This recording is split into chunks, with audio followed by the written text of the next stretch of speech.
दोस्तों, मज़ेदार और रोमांटिक हिंदी कहानियाँ सबसे पहले देखने के लिए आप हमारे इस YouTube चैनल को सब्सक्राइब कर लीजिए। गिरिजा ग्वालिन हर रोज जैसलमेर से सुबह सवेरे 25 लीटर दूध पीतल के घड़े में अपने सिर पर रखकर 3-4 किलोमीटर दूर तक सड़क से निकलती थी।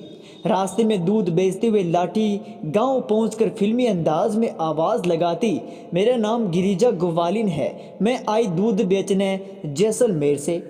गिरिजा 25 साल की भरे पूरे बदन की औरत थी। उसका गोरा रंग, लाल लाल होंठ, गुलाबी गाल, उभरी छाती, मटकते कुल्हे, अदा भरी निगाहें सबको अपनी ओर खींच लेती थी।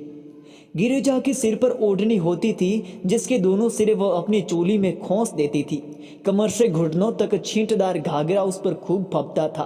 खुले गोरे गोरे घुटनों के नीचे के पैर हर एक को देखने को मजबूर कर देते थे। इस तरह गिरिजा अपना दूध बेचती रहती थी और जो रुपए आते थे उन्हें अपनी चोली में खोसती रहती थी।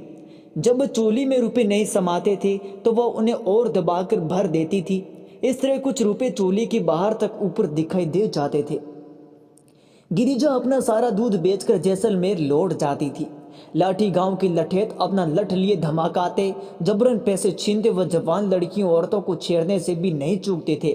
जब गिरिजा दूध बेचने आती तो ये लोग भी उसके आगे पीछे मंडराते थे, पर भीड़ भाड़ व गिरिजा का कसरती बदन देखकर हिम्मत नहीं कर पाते थे।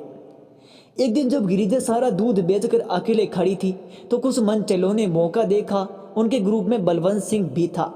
उसके दोस्तों में से एक ने बलवंत सिंह से कहा, देख आज मौका है, गिरिजा की चोली के ऊपर रुपए झांक रहे हैं, तुझे पुकार रहे हैं, रुपए भी छीन ले और उसकी छाती को भी सहला। बलवंत सिंह ने कहा, बात तो तुम पते की कर रहे हो। गिरिजा उनकी कनाफूसी ताड़ गई और सचेत हो गई। बलवंत सिंह ने गिरिजा की पीठ पर अपना एक हाथ रखा और उसकी बगल के सारे चोली तक डालने के लिए आगे बढ़ाया।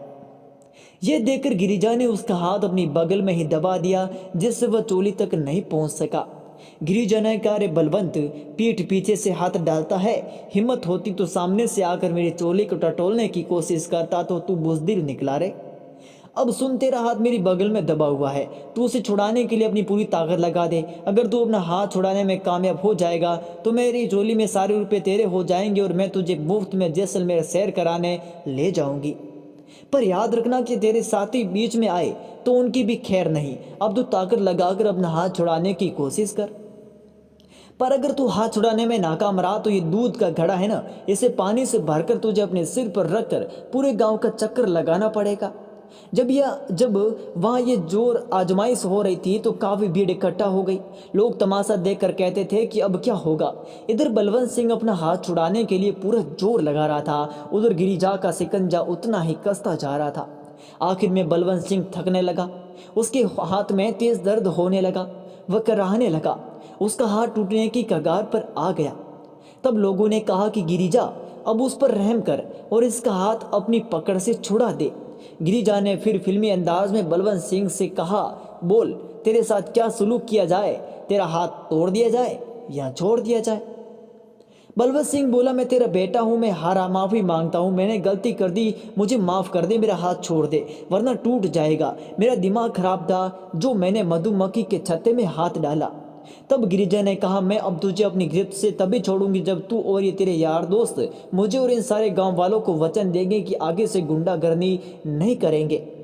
बलवंत सिंह ने सब लोगों के सामने जब वादा किया तो गिरिजा ने उसका हाथ अपनी पकड़ से छोड़ दिया।